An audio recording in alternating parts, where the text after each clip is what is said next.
tuning in to the online broadcast network, AFTERBUZZ TV. Over 20 million weekly downloads in over 150 countries, and your #1 source for after-show entertainment.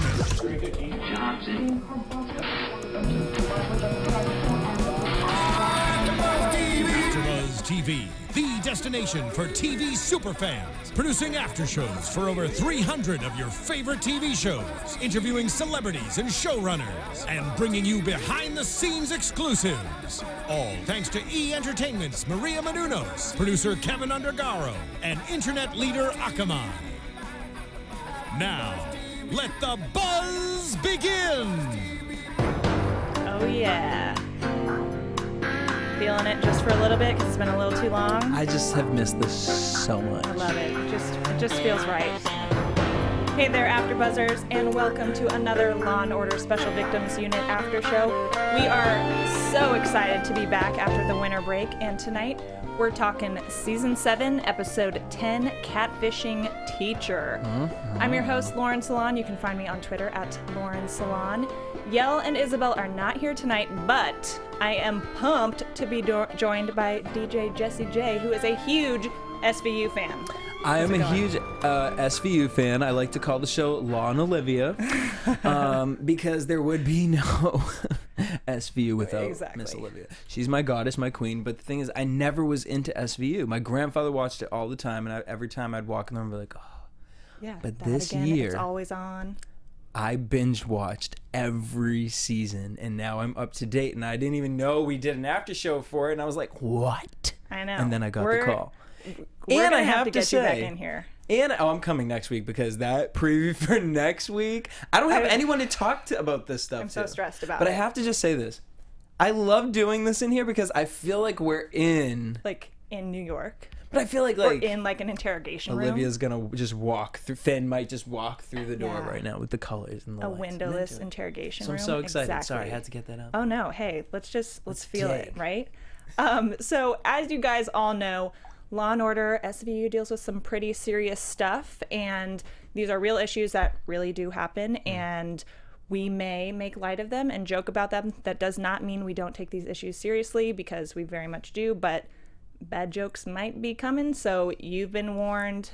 If you're sensitive, you may want to not listen. And one more thing, because these kinds of terrible things do happen in real life, if you or somebody you know might be dealing with something like this, we encourage you to call RAIN.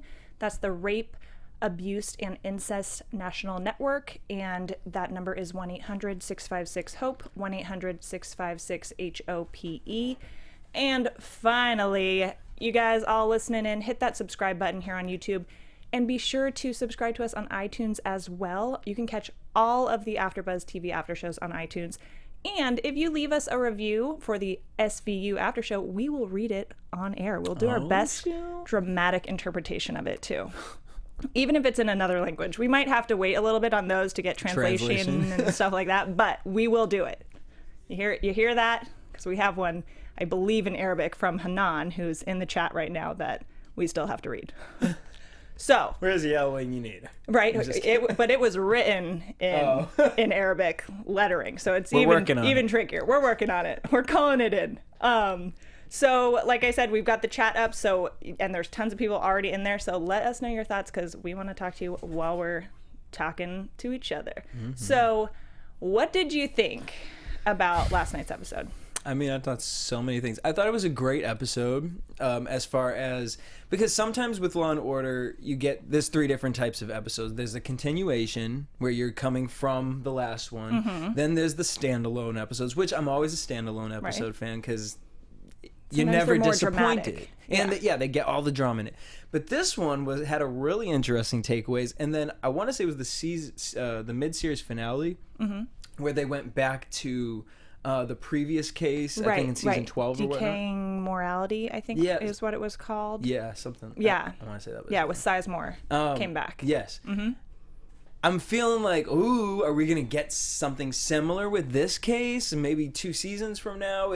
I'm into that. I like that. I now that I get Law & Order and I've binge watched and I see how certain episodes connect, I'm here for it. And I thought this episode really did a great job across the board. especially with the whole how it started, and it just gave us a little taste of the baby daddy situation. Right. I mean, that's all so. Let's save the internal team stuff for a little bit, but like my gut feeling. See, I had high hopes for this episode coming into it. I thought it was going to be super intense. I feel like they went way too many directions with it. We had definitely agree with that. A lot of issues and a lot of kind of turns happening, not necessarily twists, but just so many things thrown into the mix. And I wish they would have focused on one or maybe two of the big issues. Because, I mean, we'll dive into the plot. So it opens with a female teacher, like, hot young teacher who is raping her male students for extra credit so that they can there we go. Whoa, that was loud in here.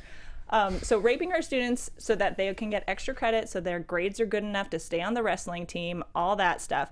And I wish they had stuck with that direction a little bit more. Yeah, because she was so... Because she's still a bad guy. Well, she was just so comfortable with like, yeah, that's how I like them. Like, you're disgusting, first of all. Like, ew. Second of all, like, in the public parking lot, like, not even after, and then boldly to, like, be looking at, what was his name, Travis? You screwed Travis at lunch. And then afterwards, the other guy right Travis was like, oh, hey. And she's like, Jordan, I need you to help me get a ream of paper. Don't say ream like that. Exactly. And I was watching and I'm like, these guys obviously know what she's up to, and do they just not care? Like, I mean, they're like horny high school Well, they don't students. care, because then I tied it together, because I mean, you hear Jordan and Travis talking when Zach was getting picked on. He was like, he's never going to make any team, which was telling. Hey-o, yeah. Even her team. Right.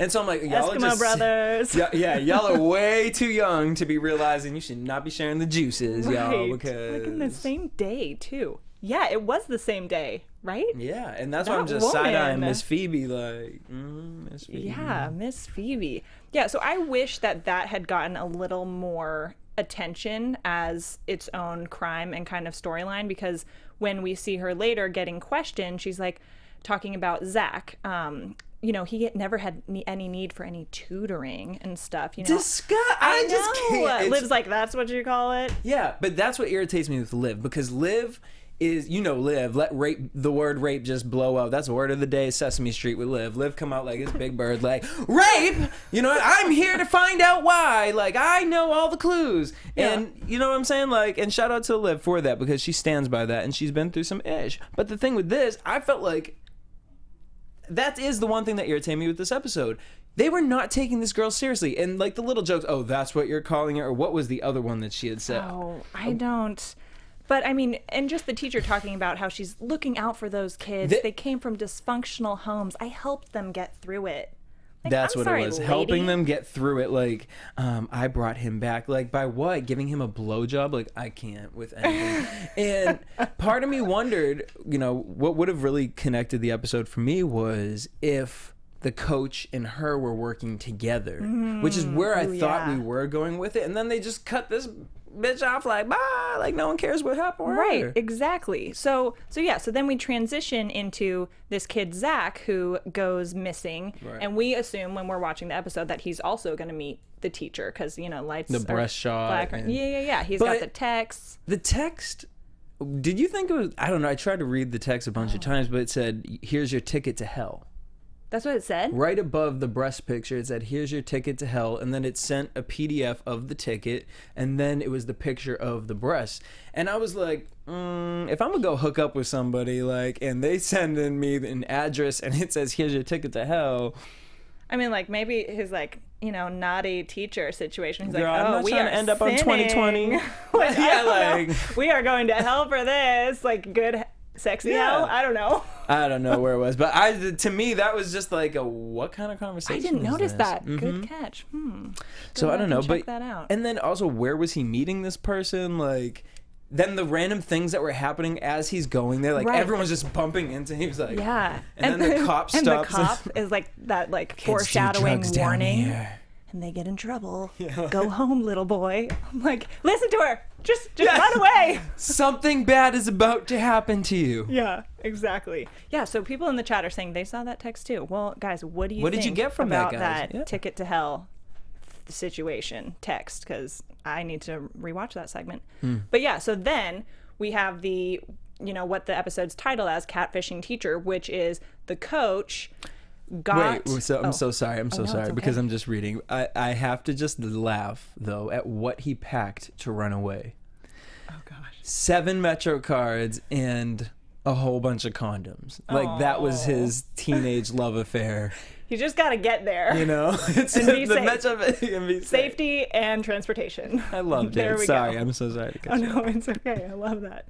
Yeah, but then the coach now, wrestling coach, had gotten the picture of the teacher from one of his athletes, and that's how he was, and then gets a burner phone and texts Zach, and just so happens to be in the area where he's supposed to meet Miss Teacher, and she doesn't show up. Do you have an iPhone? I do. Okay, I don't know how the whole iCloud thing works, right? That twice in one episode we hear about this iCloud and sharing and all that. I have a Samsung, so here's my commercial for Samsung. Well, you can still have the cloud on like Google Drive. Oh, okay, is that what That's that like is? That's what iCloud Yeah. is? So the iCloud, for anyone who's unfamiliar, or if you're still, using a flip phone or something, is basically you can create an iCloud where your photos on your phone will back up automatically, like to your computer or to your iCloud. So it's whatever. literally just Google Drive. Or you can share them with other people, so multiple people can see the photos that you're taking or add their own photos to it too. Because so that's I was confused how how the dad was able to like locate.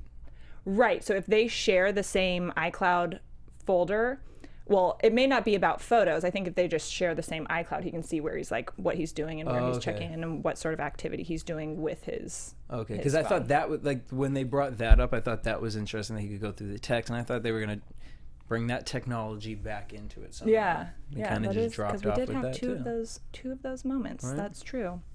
So then we get the coach situation. We've got our team questioning Jordan and Travis, and all these other victims kind of start coming up. And when they were questioning these guys at the school, they're talking about, like, that kid's not her type, like she wouldn't go for him, like they have some sort, like they're in. It's just a very bizarre situation. Open they are talking. Like, this is just the rape school. Like, we all just bang the teachers. She's all of our girlfriends. But is it telling the principal's house that they went to? Right. That to me just like made me uncomfortable on every level, because I don't know, maybe I'm bogus, but like, is that what a principal, like if you were a cop going to a principal's house and this is someone who's in charge of a group of children and he got what looks like hookers or something, multiple people just in their underwear, a little underwear Santa party, I don't know. And then this is going on at the school with 2 different situations. Like, right. I'm just saying, like, I mean, he's off the clock. He can do whatever he wants. But I mean, well, look what the other people are doing off the clock. Well, not Phoebe. Phoebe bold. She's doing it on the clock. Seriously, Phoebe. But wouldn't you like put some clothes on or check the window, see who's there? No, he didn't care. He thought it was the pizza man. Bold. Yeah. Oh gosh. Okay, so Hanan in the chat said, above the ticket to hell text, it said, an apple for the teacher equals a cherry for the student. Even more. Who knew these could get so sexual? Yeah. An apple for a seed from the apple. Yeah. All right. Okay. All right. Well, so then we get this this guy Nat comes up. He's a past victim as well, and he ends up tipping them off to like the cabin and all that stuff. And so they go find Coach and bring him in, and the whole time, like, it just makes it even creepier. Wait, before that though, okay. Vermont. Right. Yes. Are we getting to that? Do we not get to, are we not? I was going, but you go so for sorry. it. Go for because it. It just blew my mind that they went to Vermont, and then here this woman is again. Because that was before the cabin, right? It blew my mind that they went to there and that this woman is with a 21-year-old man. Yeah. And they just eloped. Like, what? This lady is insane. She has no idea what she wants. And not only that, but then he admits that they've been messing around for 6 years or however many years when he was in high school. Yeah. Which is rape. Yes. We're talking I don't know. I just can't even with anything. No, she has a problem, and she's going to continue to do that with more and more students. And I don't know if you knew this, but when they went to the ski lodge, they threw in this, I don't know if they're just trolling us. They request that we spare the door. Did you catch that? No. When they found out what room they were in, they said, we got it. And they said, all they asked is that we spare the door. I'm like, I didn't why even are notice you throwing that line Just in? open it gently. Yeah. Please. Like, don't bud, like, break it down. Yeah. Hey. Room sir, are you raping anyone in there? Yeah. Sounds like statutory rape was going on. Let us in. I can't with anything. Sorry, cabin. No, yeah. That, I didn't catch that. That's Phoebe. That's ridiculous. Phoebe, this woman, right? Yeah, and her, I mean, okay, she's 27 or 28 and he's 21. 20, yeah. Not that big of a deal, but it is weird that it's been going on for so long, and she's having all this other stuff going on with her students, and then it's like, oh, we eloped on Friday. Yeah. We've been And she's dating like for a being while. offended. Like, she's offended, like, first of all, I would never with Zachary. Like, that's the fact that you're even like thinking that I would screw Zach is disgusting to me. Like, I like a young boy with muscles. Yeah, oof, this girl. Anywho, so they go and Talking about they have problems. Girl, you have problems. Yeah. Right? Sorry. Anywho, so they go and they find Coach at his cabin, and they do like a little bait and switch sort of thing. Hey, the like water main is something like that little trick, and then they snatch him and they go find Zach, drugged and passed out in the bed, bring him to the hospital. He had been date raped, all that stuff, and doesn't want to make a statement or have a rape kit or anything like that, which is a pretty, I mean, in our research and what we've seen with past SVU shows and stuff, you know, male rape victims are very hesitant about coming. I mean, any rape victim is usually pretty hesitant about coming forward and talking about it, but especially male victims, you know, so he's not even wanting to go there. And I think Liv did a really good job of, you know, because he's talking about it, he's like, you know, I just woke up and he was there with his mouth and like all this stuff, and I'm not gay, like all, you know, just like very uncomfortable obviously with the situation. And she, I think, did a really good job reassuring him, being like, he drugged you, raped you, like your body had a reaction, like that doesn't mean you were okay with it, you know, like. And she always empathizes so well with this situation, but I mean, we saw what happened to her. That's why even at the end it was just so apparent that even though the prosecutor wanted to go against Nat, she was still, I've been in that situation before. You can't get that man to say anything different. And then just to go back to the cabin a little bit, those pictures of all those boys. That was just creepy. And it's just like, at this point, like, what's going on, SVU? Like, what are we not tying together? Right. There were so many different directions with it. Yeah. And like crazy directions. Like, I was watching Gone Girl or something. Like, what? Seriously. And I feel like, what episode was it? I feel like this one was so similar with this wrestling coach situation to the Sandusky episode that they did. When was that? I don't remember. I think it was season 13, episode 2, I believe. And I forget what it was titled. I have it somewhere in my notes. But anyway, we had that coach who was raping, taking advantage of all of his athletes and that. So this episode really reminded me of that one a lot, which I feel like season 13, like that's not that long ago to kind of have it happen. No, but at the same time, I feel like, I mean, this stuff always happens, you know, it's real life that it happens more than just a season or whatnot in different scenarios. And maybe it might be a similar scenario, just a different little, you know, case in this one. You know, for this one, it was to clearly see that they thought it was a bigger issue with this man, what he was doing to these children versus what this woman is doing. Like, we didn't get any conversation of that, and it's crazy. Exactly. And what folks are talking about in the chat about her taking the plea deal, because she did have that bit of information knowing who had him. So she did have a bargaining chip there, which is kind of frustrating, because I know we both wanted to see her like go down a bit. You know, wanted to see her get some consequences, because she wasn't even sympathetic in any way to or realizing she was doing something anything wrong that they don't want. Yeah, like she's so delusional about it. Crazy. And your 21-year-old husband, like, exactly, congratulations. exactly. So yeah, they get Zach, you know, back. I mean, you know, he's not okay, but they get him back in one piece. And then we've got Nat, who is a past victim of his, and they are trying to, Zach is very hesitant to testify, and I think his parents didn't even want him to. But do you feel he was hesitant, or did you feel like it was coming more from maybe the parents? Like, after Liv had spoken to him and, you know, really catered to the fact that it wasn't his fault, did you feel that his parents were kind of the influence in that, in his decision as far as testifying, or did you kind of take it as, no, I think it's equal, like he don't want to be the... I think his parents had a lot of issues in their relationship and were, you know, like always fighting and arguing, and they made a point to really call that out. But I think it was a lot him too, because, you know, talking about with the other athletes and the wrestlers at school, like he's the equipment manager, I think. So he's trying to get in with these guys and like be part of the team. And if you have that on it, right, and then also wanting to like, oh, hot teacher likes me too, yes, like I'm getting even cooler sort of thing. And then it gets flipped on him, and he instead gets raped by the male coach.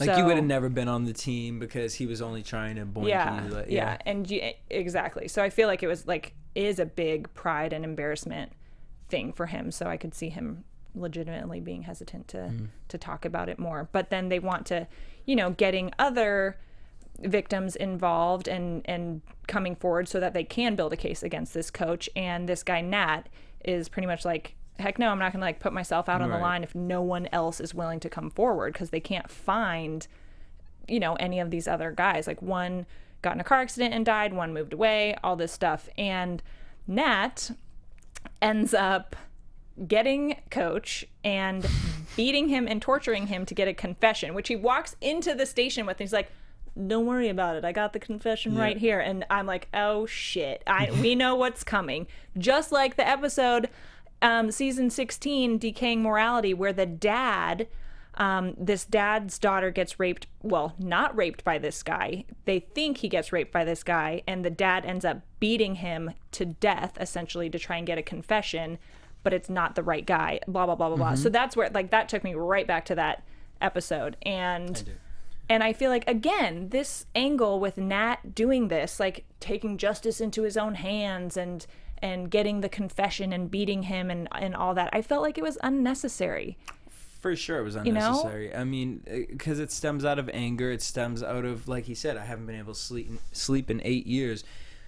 And that's why, for me, it's like with Olivia, you know, I get what she's doing here because she understands both sides of it, you know, because who do you really side with in that? It's like, because at the end of the day, you killed someone, so now we can't even get this man to, like, you know, someone could argue that, well, yeah, you were stabbing him and beating him, and of course he confessed. You know what I mean? It's not a valid confession. We've seen that before. Exactly. Just like the episode I was just talking about, the guy confessed because he wanted him to stop torturing him, but he didn't do it. At the same time, you know, I think Olivia is sitting here, and I think the prosecutor actually kind of shot himself in the foot, because he's the one that said Nat's life was over at 15. I know. And so for you to say that, you knew in your head, you're admitting that when Nat was raped, he no longer was Nat. He was acting as this incident off of this incident. So changed him forever. So, so there is an argument there. So that's why I'm excited to see what this case is going to do. And I hope they don't leave it too far away. Because I don't like that they did turn him into this sociopath, essentially, like as his character. Whereas the raping teacher, who knows, she's frolicking around. Right. But then at the same time, it is important to see that, you know, something like this does have such a huge impact on somebody. And you know, so there are two different angles to that, and I don't totally know how I feel about Liv kind of being easy on him, because it doesn't, you know, he's it's not like he innocent. Was trapped in, like Liv, where she had to beat him up because she was handcuffed to the bed. This guy went to his house and wanted to hurt him and get this confession. So now it'll be interesting to see if the continuation of this is now Zach, almost like the mid-season finale, where Zach has to say, you know what, I'm gonna step up and Yeah, I don't know if we'll see this continued, but yeah, so it was different. I was like, well, I don't know. Should Liv feel that? Like, I get feeling bad for him, and you do feel almost justified in him doing that because he was so messed up from what this coach did to him.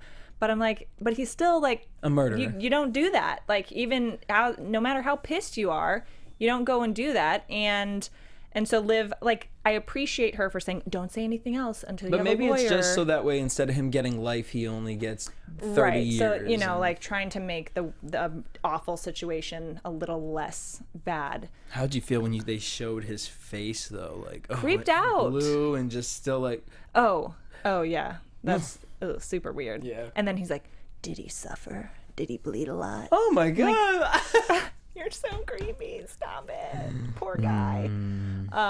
But yeah, so I think we went in way too many directions. You know, we have the teacher raping her students, the coach catfishing and then raping his students and athletes. And then we've got a past victim coming in and coercing a confession and becoming a murderer in the process. So there were so many different places that we didn't get a tie down. And no, you know, this is why I say there's 3 different types of episodes. Maybe there's 4 because you're saying, I don't know if we're going to come back to this. I would be really disappointed because I think that in life, and I understand in life that, you know, maybe you don't catch the Phoebes all the time. But this ain't life. This is Law and Order SVU, and we need another episode because I need to know what happens to Phoebe. I need to know what happens to Nat. And I would like Zach to step up and say, you know what? I'm more than the gay boy, the straight boy who got raped by his freak of a coach, and I'm going to stand up for this man who went and got that confession, yes, for himself, but also for me too. So I don't know. I hope that Law and Order SVU we can build off of that, so that way we aren't sitting here with this random 3-part episode like, so wait, how did it end? Exactly. And they do this a lot to us. Sometimes we don't have any resolution, real conclusion. which is a little frustrating. I felt like there were just way too many. They threw too many things out and didn't really stick with any of them. And I really wanted to see, I think Yell had mentioned this before recently, that we're wanting to see like a good female like bad guy or something like. And I just wish they had taken it further with the teacher situation, and then she didn't get especially off the hook against so easily. Liv, because that's almost literally her arch nemesis would be a female who's all about rape. Yeah. Like, I'm just out here raping these kids, and Liv's like, no, the babies. Yeah. Like, though I was doing some research and I, found a lot of stuff about specifically young white teachers who rape their students getting off so much more easily than like there's one article that than men, but also this one article that I found, and I'll tweet it out later, is talking about white female rapist teachers who got off much lighter than black teachers who were doing the cheating scandal. So not raping people, not doing anything violent, but cheating on like standardized tests, sort of thing, like that whole kind of organized thing that happened a few years ago. So just those sorts of things. So maybe that was a touch on that with like, like it is shitty, but hey, these happens. Like lady rapist teachers, they don't get it as bad as they should. I read an article kind of similar to that recently. This is why when I saw this episode, I was like, oh, I just saw something on this recently in the news, and I'm wondering, because SVU does that if something's pop culture right at the moment. But they were saying that women teachers, how it's a non-just society where, okay, we can say if a man teacher messes with a 16-year-old girl, he has raped her and he's a pedophile and messing with these little kids and she's a whore and all these things. But if a young boy does it with this situation with a woman, it's kind of like fist pump, like, yeah, like you knocking. We saw how they were acting as kids, like it was so cool. And they were basically passing the teacher around. Even though in her mind, she thinks she's giving them extra credit, they're looking out like, yeah, who's knocking Mrs. Phoebe neck? Like, yeah. And this is the society that we live in. Yeah. It's crazy. But that one kid did say, I didn't want to do it at all. Like, but I had to do that to get my grade up to stay on the wrestling team, sort of thing. And get that ream of paper. Get that ream. Another thing that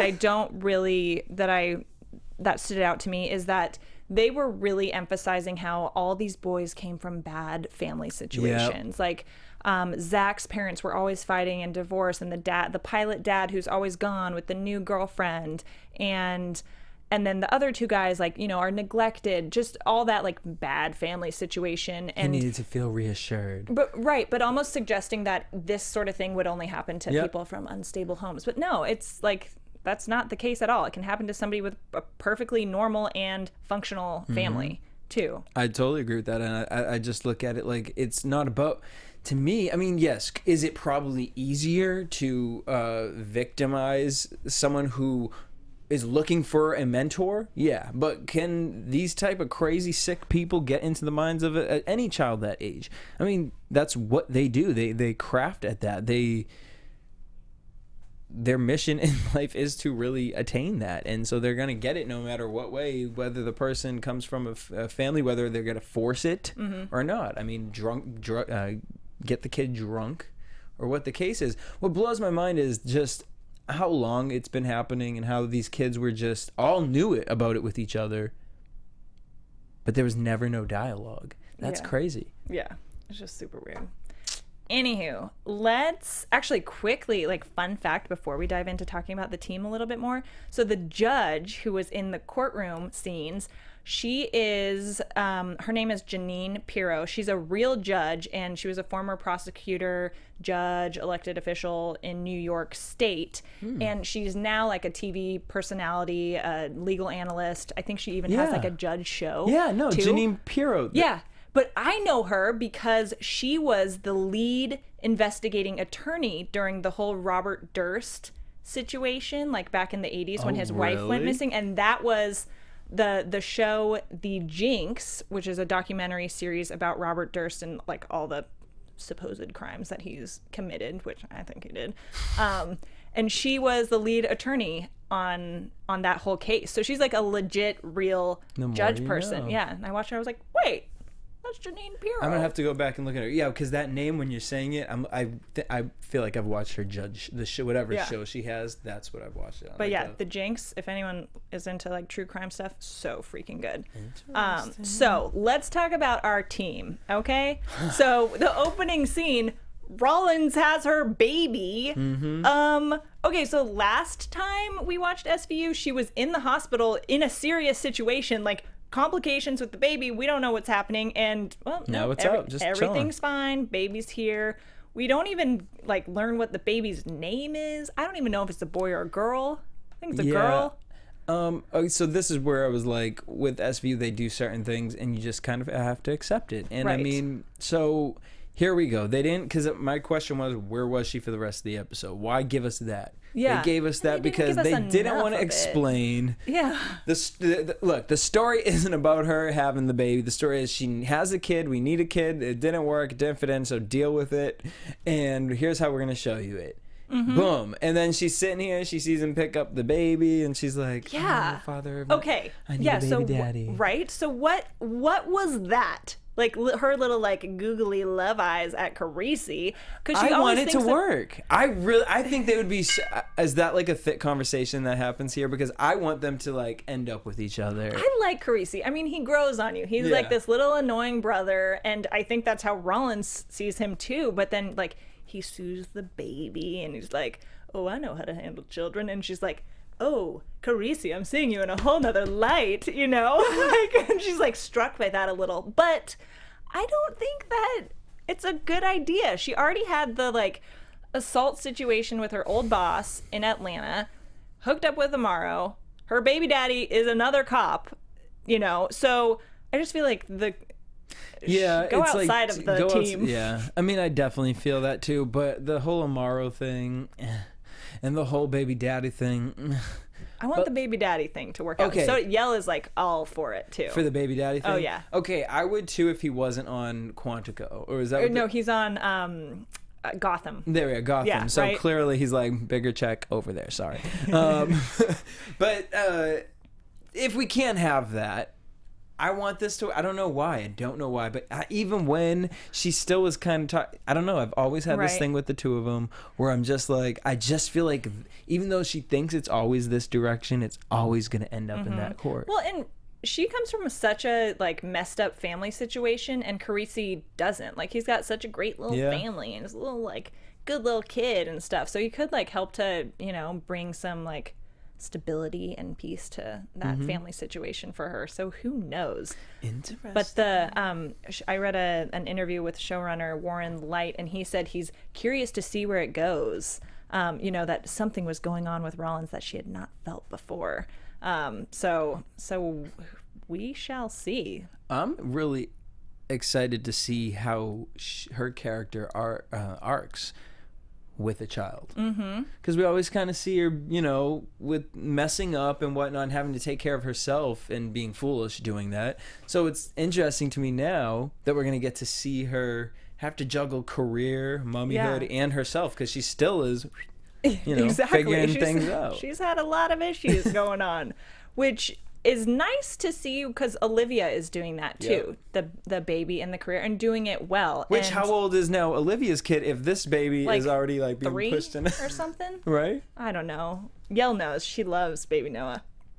Just kidding, Yell. So, which actually, Baby Dodds says, when he's talking with Liv about everything, wanting to do performance reviews and all this stuff, because he's such like kind of like a goober, like goody two shoes, and wanting to like hire someone because Amanda's going to be too busy with the baby now. And Liv's like, excuse me, why can't we be a kick-ass cops and have babies? Like, and he's like, oh, put in his place. How do you feel about him though? Do you kind of feel like he's like the Amaro 2.0? No, I don't feel like that. Visually? No. Okay. No. Interesting. Not visually. I think he gives us another flavor for sure. And I like that he's kind of the like goober by the book, like the like coming into like a family guy already. So yeah, so I like that, and I like how Liv has stepped into kind of a mentorship role with him, and sometimes he does like, you know, have these slip ups, and she corrects it well. I still don't know if I think they could go in a direction with him having some controversy in some way, or becoming like a great member of the team. Like I feel like he's still, we're figuring out how he fits in still, but I'm like neutral about him. Sometimes I like him more days than others. And speaking of other people that we like and we miss, where the heck was Barba this week? I like O'Dwyer, but like, give us our Barba. Yeah. We didn't get Barba. Well, because we were dealing with too many of these rapists out here, not handling them. Oh, people are saying that there was a deleted scene released on online or something, that Amanda's has a daughter named Jessie. Well, we'll have to look that up. Yeah, I didn't hear Anywho. Okay, so we are getting close to being out of time, but there is so much to talk about. Let's real quick talk about next week. What is going down? Some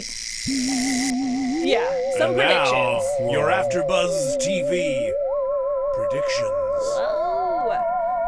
So, in the teaser for next week's episode 11, Townhouse Incident, Liv knocks on some door with this woman, answers it, and she looks a little nervous. You know, we don't know why Liv's there. And then Liv's get pulled in to a home invasion that's going on, and it looks like it's going to be so freaking intense. I want to know who directs next week's episode, because just the clip alone was, I was sucked in. I literally screamed in AfterBuzz Studios like, what? And everyone looked at me like, what are you watching? I know. I was like, SVU, and they were like, I'm going to have to check it out.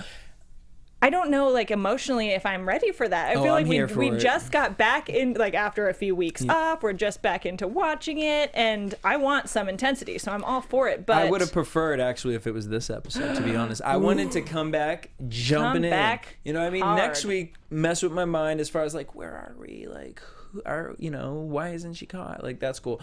I can't wait for next week. Y'all got me sucked in. I'm here for it.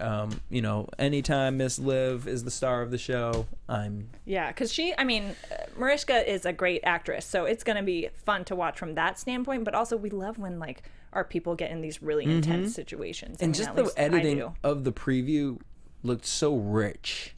That's what makes me wonder who directed it, because I don't know. I feel like we might get a little something different next week. So do we think that in any way the people who are doing this home invasion are connected to Liv or NYPD in any way, and it like was planned out in some way? I don't really, because I feel like that's way too much plotting to happen. I wish they would do that, but maybe that's why SVU has lasted so long, because they try to stay away from doing it and they sprinkle it. They'll give us the tie-in episodes once in a while, but for the most part, everything is kind of standalone as far as the cases. So that would be really freaking cool if they could tie it into something else. Because I love being able to go back to an old episode and watch it prior to. And yeah, exactly. So we're going to wrap up right now, but real quick before we do, we have a review from November that we didn't read from Sadie, tons of E's and then tons of numbers after it. And she said, is anyone dying for the episode that Rollins has her baby? #I'm waiting. So we had it. I mean, we didn't get to see the baby being had, but we saw the baby. So there we go. You got that episode. Hope you're happy, Sadie. Thank you for leaving us a review. And those 5 stars. We love the 5 stars. Only 5 stars. Guys, thanks for tuning in with us tonight for our Law & Order SVU after show. So much fun as usual. So happy to be back. I am Lauren Salaun. You can find me on Twitter and everywhere online at Lauren Salaun. And Jesse, tell everyone where they can find you too. Boom. Y'all can hit me up everywhere on social media at DJ Jesse J. Woo! All right, guys. See you next week. Bye. From executive producers Maria Menounos, Kevin Undergaro, Phil Svitek, and the entire AfterBuzz TV staff, we would like to thank you for listening to the AfterBuzz TV network. To watch or listen to other after shows and post comments or questions, be sure to visit AfterBuzzTV.com. I'm Sir Richard Wentworth, and this has been a presentation of AfterBuzz TV. Dun dun. The views expressed herein are those of the hosts only and do not necessarily reflect the views of AfterBuzz TV or its owners or principals.